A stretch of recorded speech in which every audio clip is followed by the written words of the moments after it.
મહેસાણામાં ગોઝારિયાની સસ્તા અનાજની દુકાનના ચોંકાવનારા દ્રશ્યો સામે આવ્યા છે।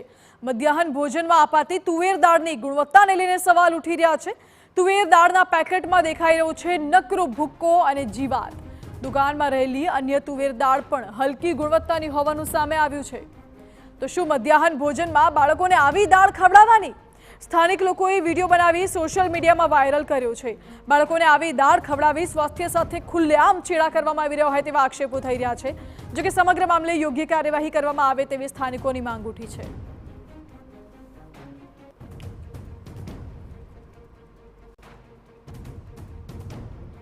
બાળકોના આરોગ્ય સાથે ખુલ્લેઆમ છેડા થઈ રહ્યા છે। તુવેર દાળનો જે જથ્થો છે મધ્યાહન ભોજન માટે તે જથ્થામાં નકરો ભૂક્કો અને જીવાત જોવા મળી રહી છે। આ દ્રશ્યો જુઓ એક્સક્લુઝિવ TV9 ની સ્ક્રીન ઉપર। સવાલ એ ઉઠે છે કે શું બાળકોને આ પ્રકારની દાળ ખવડાવશો તમે?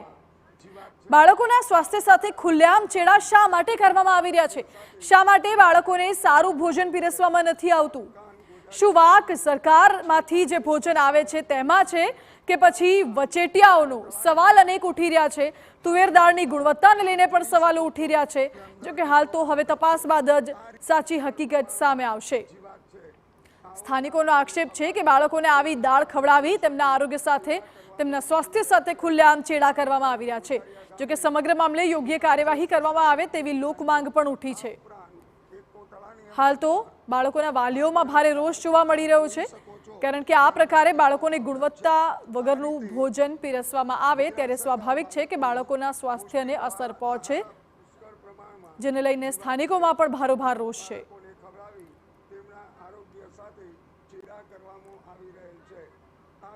આ દ્રશ્યો જુઓ, મધ્યાહન ભોજનની તુવેર દાળમાં નકરો ભૂક્કો અને જીવાત જોવા મળી રહી છે। શું આ જીવાતવાળું ભોજન બાળકોને પીરસવામાં આવશે? નાના ભૂલકાઓના સ્વાસ્થ્યનું શું? શું કામ નાના ભૂલકાઓના સ્વાસ્થ્ય સાથે છેડા કરવામાં આવી રહ્યા છે? મધ્યમ વર્ગીય બાળકો આંગણવાડીઓમાં ભણવા આવતા હોય છે, શું તેમના આરોગ્ય સાથે આ પ્રકારે છેડા કરવામાં આવશે? આ વિડીયો જેણે બનાવ્યો છે આપની સ્ક્રીન ઉપર આપ જોઈ રહ્યા છો, તે વિડીયો બનાવનાર રાજેન્દ્રભાઈ અમારી સાથે જોડાઈ ગયા છે। રાજેન્દ્રભાઈ, આપે આ વિડીયો બનાવ્યો, સૌથી પહેલા તો તુવેર દાળની ગુણવત્તાને લઈને સવાલ ઉઠી રહ્યા છે, એ જણાવશો કે તુવેર દાળની ગુણવત્તા કેવી હતી? તુવેર દાળના પેકેટની અંદર અડધો અડદ પાવડર હતો અને કોથળાની અંદર હાથ નાખતા બંને હાથ આખા પાવડરથી સફેદ થઈ ગયેલા એવી તુવેર દાળ આ દુકાનોમાં વેચાઈ રહી છે।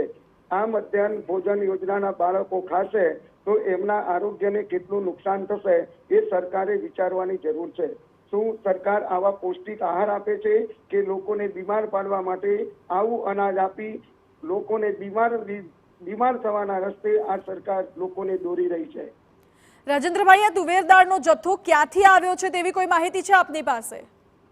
તુવેર દાળનો જથ્થો નાગરિક પુરવઠા વિભાગમાંથી આવે છે અને ગોઝારિયા એરિયા કોડ નંબર 15,758 નંબરની દુકાન ઉપર આ તુવેર દાળનો જથ્થો અત્યારે હાલ મોજૂદ છે। જી રાજેન્દ્રભાઈ, આભાર આપનો। એટલે નાગરિક પુરવઠા વિભાગમાંથી જ આ પ્રકારનું બિન આરોગ્યપ્રદ ભોજન આવે છે જે બાળકોને ખવડાવાય છે, તેમના સ્વાસ્થ્ય સાથે છેડા થાય છે।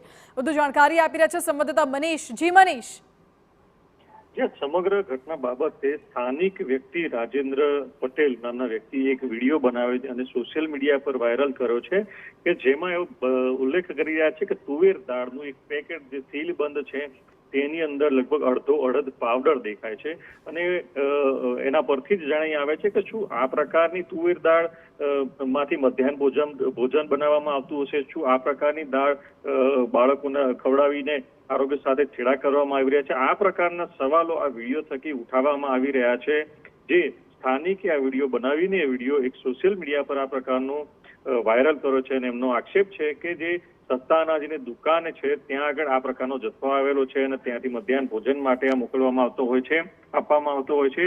પરંતુ એ પહેલા જ આ પ્રકારનો વિડીયો બનાવીને એક સ્થાનિક નાગરિકે લોકો સરકારને, તંત્રને જાગૃત કરવાનો એક પ્રયાસ કર્યો છે કે આ પ્રકારની વ્યવસ્થા ન હોવી જોઈએ કે જેના કારણે બાળકોના આરોગ્ય સાથે છેડા થાય। આ સમગ્ર મામલે જિલ્લા પુરવઠા તંત્રએ પણ યોગ્ય તપાસ થાય તે જરૂરી છે।